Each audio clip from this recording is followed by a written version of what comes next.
Eh ben mes amis, si on avait pu imaginer une fois qu'on allait en arriver là. Bon, j'espère que vous allez bien. J'espère que vous n'êtes pas malade, que vous arrivez à passer à travers ce fichu virus qui se répand comme le feu à travers le pays. Il n'a pas été stoppé quand il fallait, ben maintenant il va de partout. Alors le pire qui me fait rire dans cette histoire, c'est que le virus il est parti. Ceux qui ont franchement mis le feu au pays, c'est les évangélistes avec leur rassemblement à Mulhouse. Il y a quand même 15 morts parmi ceux qui ont assisté à leur rassemblement. Et c'est de là qu'est partie l'épidémie, carrément. Jésus sauve. Ah bah dis donc. C'est vraiment pas le cas. Là, leur prière du jour, elle est tombée dans l'escarcelle du diable.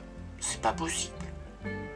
Je sais pas, ça laisse un curieux regard sur la religion, tout ça. J'ai quelques chiffres que j'ai lus dans la semaine qui concernent les témoins de Jéhovah. Alors vous savez qu'eux, ils ont arrêté toutes leurs activités, heureusement. Sinon, ils auraient encore fait une catastrophe monstrueuse. Mais il y a quand même 4 morts chez eux. Alors je sais pas, je suis pas très bon en maths, je me suis pas amusé à faire le rapport 4 morts par rapport au nombre de témoins de Jéhovah de France, le pourcentage que ça fait, et le nombre de morts par rapport à la population nationale, ce que ça fait. Moi je trouve que ça fait élevé. Alors je sais pas, peut-être que c'est faux, vous vous amuserez à le faire si vous voulez, c'est des chiffres que j'ai du milieu de la semaine.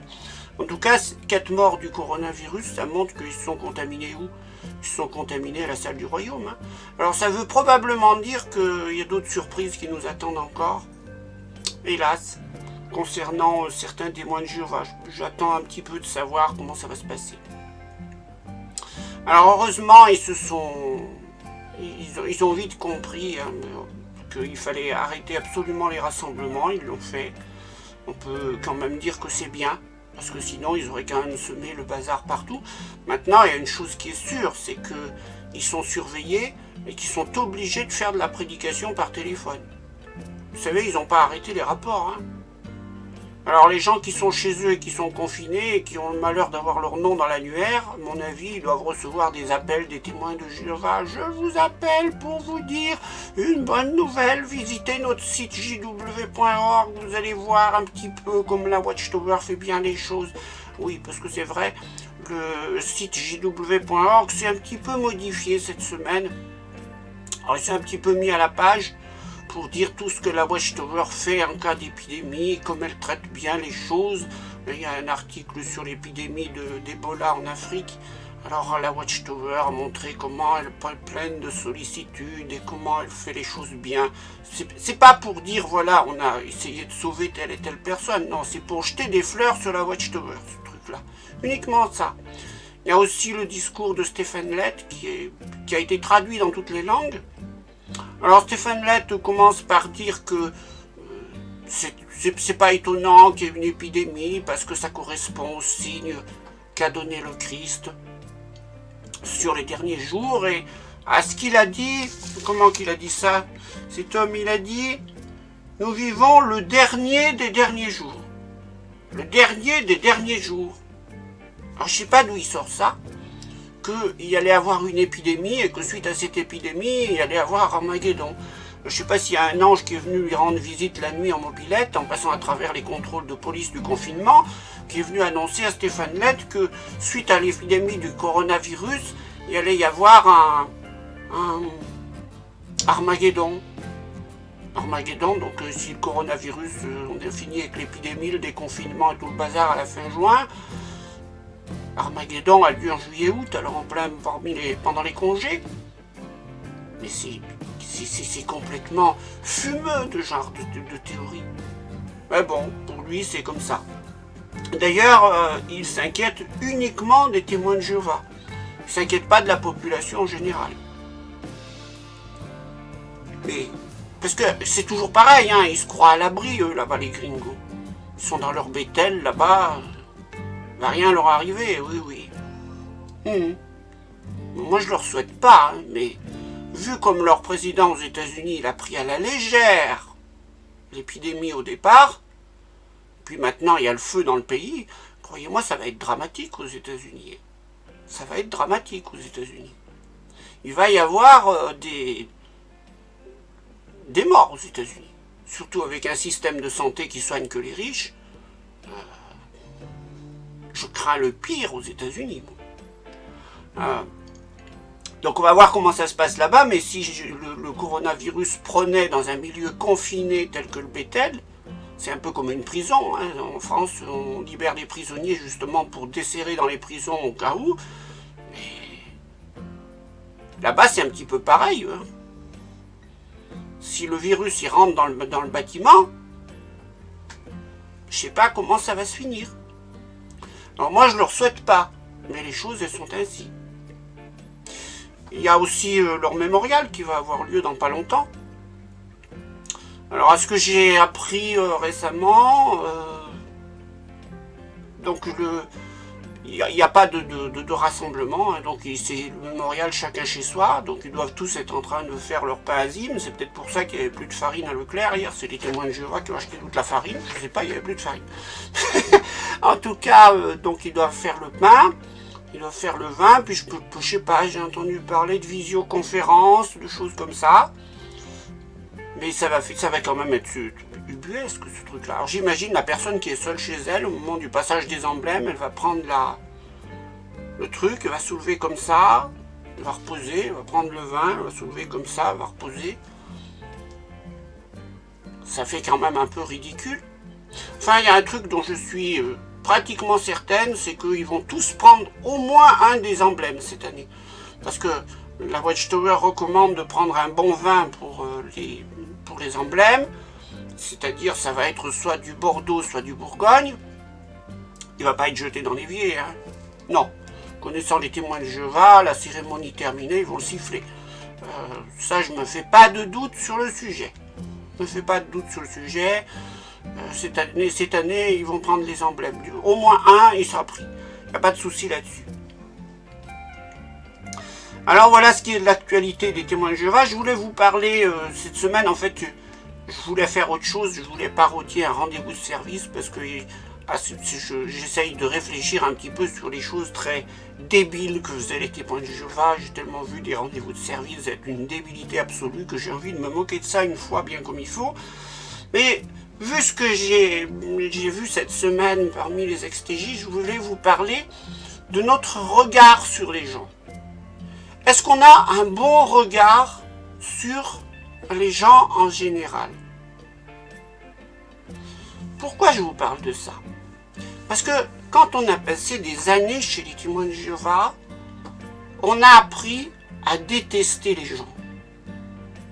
Vous savez comment on parle en termes désobligeants des gens du monde quand on est chez les témoins de Jéhovah. Les témoins de Jéhovah n'aiment pas les gens, ils n'aiment pas le monde. D'ailleurs, ils le disent, qu'il ne faut pas aimer le monde ni ce qu'il y a dans le monde. Alors on dévalorise le monde. Mais en fait, ça ne veut pas dire ça, mais les témoins de Jéhovah sont venus à faire en sorte de haïr les gens. Est-ce que nous, on est toujours pareil? Il y a une réponse que m'a faite un ex-TJ cette semaine sur Facebook qui m'a complètement désarçonné. Il m'a dit, moi je considère que les humains sont franchement mauvais au fond d'eux. J'ai été très surprise de cette réponse. Et elle m'a fait mal. Parce que moi je considère l'inverse. Je considère que les gens sont franchement bons. Il y a des gens mauvais, il y a des gens méchants. La meilleure preuve, c'est qu'il y a des prisons. Mais est-ce que la majorité des gens, ils sont en prison? Non, ils sont dehors. Les prisons, c'est une minorité. Il y a des gens qui se comportent de façon franchement immorale. C'est la majorité? Non, c'est une minorité. Il y a des gens qui trempent dans l'escroquerie, dans l'exploitation des autres. C'est une majorité? Non, c'est une minorité. Donc la majorité des gens sont des braves gens. Ce ne sont pas des mauvaises personnes. Mais quand on a été chez les témoins de Jéhovah, on a appris deux choses. On a appris à avoir peur des autres et on a appris la théorie du complot. Les témoins de Jéhovah sont complotistes. Quand on est témoin de Jéhovah, il y a un complot derrière nous. Il y a le complot du diable. Il y a le complot du diable qui veut notre peau, qui veut nous détruire, faire en sorte qu'on perde la vie à Armageddon. Puis, il y a toute une armée de démons qui sont avec lui. Alors, on les voit pas, mais ils sont là, ils sont autour de nous. Ils complotent contre nous pour nous faire des choses mauvaises. Vous vivez sous l'occupation, en quelque sorte, en permanence. Ça, c'est un complot, ça. C'est pas réel. C'est faux. Mais les témoins de Jéhovah vous disent qu'il y a ce complot. Puis, leur théorie de la persécution fait que eux-mêmes se sentent attaqués par quelqu'un, par quelque chose. Vous avez par exemple, en ce moment, les témoins de Jéhovah qui disent que Poutine, qui serait le roi du Nord de Daniel, complote contre eux. Mais si Poutine, est-ce que vous pensez que Poutine passe sa journée, son temps, avec ses conseillers, à essayer de savoir comment il va détruire les Gringos de Warwick? Ils ont même fait des photos dans la littérature TJ où c'est comme ça, où la seule idée des nations c'est de détruire les Gringos. Mais ça c'est de la théorie du complot. C'est complètement acadabrantesque, c'est une chose comme ça. Mais les témoins de Jéhovah sont persuadés, ils aiment bien ce complot contre eux. Si, quand on sort des témoins de Jéhovah, on reste dans cette vision des choses, on va à nouveau chercher des gens qui complotent dans le noir. Il faut se défaire de cette chose-là. Comme il faut se défaire de la vision qu'on a des gens. La Watchtower, elle nous apprend à détester les gens. Je vais vous dire, quand j'avais 16 ans, 15 ans, 16 ans, à l'époque, dans les années 70, l'école, c'était... le collège, c'était au village encore. Maintenant, tout ça s'est fermé, bien sûr. Mais c'était des petites classes. Et il y avait des grands avec nous. Il y avait dans la même cour des élèves qui avaient 17 ans, 18 ans, je crois même qu'il y avait un 19 ans. Je suis plus très sûr, ça remonte à loin tout ça. Par contre, ce que j'étais sûr, c'est que ce qui se passait le lundi, quand ils revenaient de week-end, les jeunes, ils parlaient de ce qu'ils avaient fait le week-end. Ils étaient sortis le samedi soir, ils avaient fait la fête. Et ils racontaient leurs aventures. Et moi qui étais plus jeune et qui étais sous influence de la Watchtower, je lisais ce qu'il y avait dans le livre Jeunesse, etc. Dans le livre Jeunesse, je lisais que si tu commets l'immoralité, tu vas attraper une maladie vénérienne ou une grossesse non désirée. Alors je regardais cela en me disant, ils vont tomber malades. Hein. Ou les filles vont être enceintes. Puis non. Mais, bien sûr, parce que la Watchtower, elle a fait une généralisation. C'est comme si tu disais, en quelque sorte, à quelqu'un qui va passer son permis de conduire, en disant, à partir du moment où tu as une voiture, tu vas rentrer dans un poteau et tu vas finir dans un fauteuil roulant. Oui, c'est une chose qui peut arriver. Hein. C'est une chose qui peut arriver. Ça, c'est sûr. Mais c'est pas parce que tu conduis une voiture qu'il va t'arriver ça. Tu peux aussi passer toute ta vie sans avoir un seul accident. Mais la Watchtower, elle avait fait passer un truc comme ça, absolument certain, alors que c'était une possibilité. Pourquoi elle avait besoin de ça? Parce qu'elle aurait très bien pu dire, voilà, on défend un point de vue puritain, selon lequel les jeunes doivent rester vierges jusqu'au mariage. Elle n'a pas besoin d'aller chercher une espèce de justification complètement bidon à côté. Pourquoi elle faisait ça? Mais tout simplement pour une chose. Pour décrédibiliser les gens du monde. Pour dire, regardez comme ils sont sales et comment... Elle a besoin de ça, la Watchtower. Regardez ce que la Watchtower a dit à une certaine époque, en 2005, pour justifier Armageddon. Voilà ce que dit la Watchtower. Beaucoup se demandent néanmoins pourquoi un Dieu qui est la personnification même de l'amour décréterait la mort d'une bonne partie des humains. Eh bien, imaginez une maison infestée de cafards. Ne pensez-vous pas qu'un propriétaire consciencieux devrait protéger la santé et le bien-être de sa famille en exterminant les indésirables? Un Watchtower qui a écrit ça. Les gens du monde, c'est des cafards. C'est des cloportes. Ça vous rappelle pas quelqu'un, ça? Moi, si, ça me rappelle quelqu'un. Ça me rappelle Adolf Hitler.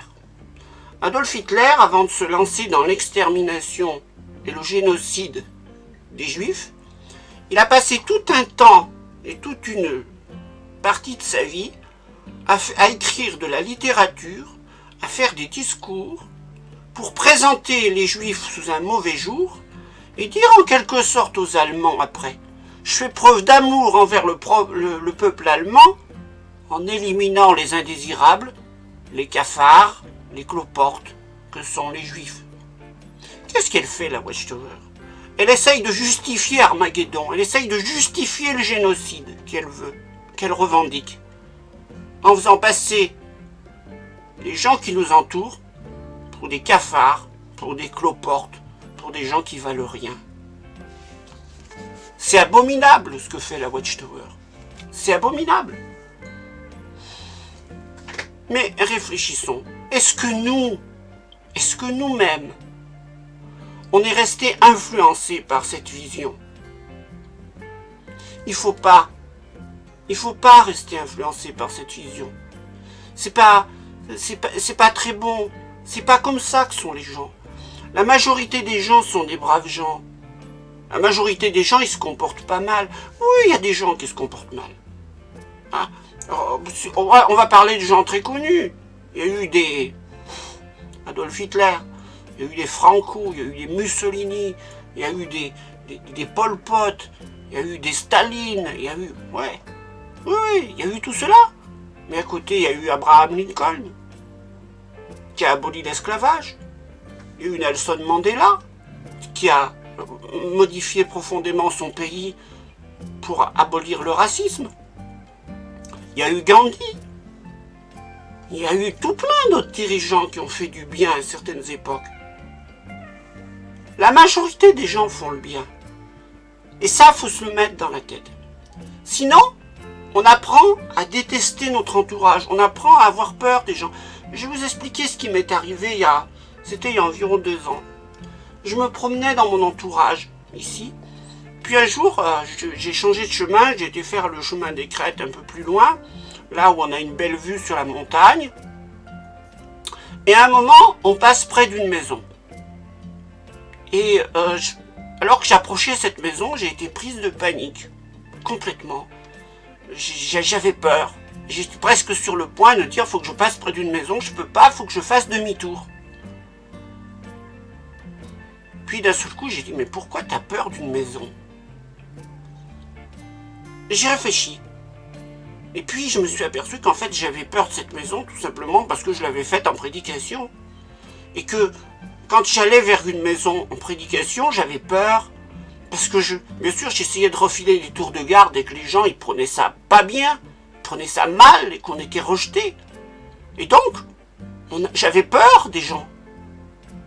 Maintenant quand je me promène, j'ai plus peur de ceux que je croise. Je discute. Et je rencontre que des braves gens. C'est plus la même chose que quand tu allais en prédication et que tu voyais que des ennemis autour de toi. C'est pour ça qu'il faut reprendre confiance dans l'être humain. Il ne faut pas succomber à cette horrible chose qui consiste à penser que tout est mauvais, que le monde y va vers le pire, vers beaucoup de choses détestables. La Watchtower fait que de vous dire que la moralité s'est effondrée. C'est méconnaître le passé. Moi, des fois, par ma famille, j'ai une petite vision sur ce qui se passait dans le passé, dans les campagnes. Ben, c'est plutôt sordide, j'aime autant vous dire. Parce que l'inceste, c'était fréquent. Avec même des naissances illégitimes. Parce qu'à l'époque, il n'y avait pas d'avortement ni rien du tout. Et s'il y avait des avortements, ça se finissait souvent mal. Il y a des jeunes filles qui disparaissaient, qui mouraient, tiens donc c'est bizarre. Sans compter les viols, parce qu'à l'époque ils n'étaient jamais punis. Aujourd'hui, ils le sont. Non, non. La moralité, elle recule pas. Elle progresse vers le mieux. C'est pas la même chose, mais au moins, les gens qui se comportent mal, ils le font de façon consentante. Je dis pas qu'il n'y a pas encore du viol, mais globalement par rapport au passé, ça a fortement reculé. Même s'il y a encore du progrès à faire. Alors, il faut apprendre à avoir une belle vision des choses. Il faut apprendre à voir les choses telles qu'elles sont, et non pas comme on a envie de les voir, ou du moins comme on a été programmé à les voir par la Watchtower. Voilà, c'est ce que je voulais vous dire aujourd'hui. Je vais vous dire franchement, prenez soin de vous, faites vraiment attention, il faut essayer de passer au travers. Puis je souhaite que dans les semaines qui viennent, les gens se comportent bien, il y en a qui me font peur, j'ai peur de la période du déconfinement et de la crise économique qui va suivre et de la façon dont les gens risquent de se comporter. Il y en a qui cherchent à régler leurs comptes et j'ai peur que ce soit émaillé de pas mal de violence, la sortie de cette affaire. J'avoue que ça me fait un petit peu peur. J'ai plus peur du comportement des gens que du virus lui-même aujourd'hui. J'espère que le bon sens l'emportera, la pondération, ne pas se laisser emporter par ses sentiments. Voilà, c'est ce que je souhaite. Prenez soin de vous, vous tous. Allez, bisous, et puis à bientôt. Et on essaiera de se changer les idées en faisant quelque chose qui nous fera rire un peu. Allez, bisous.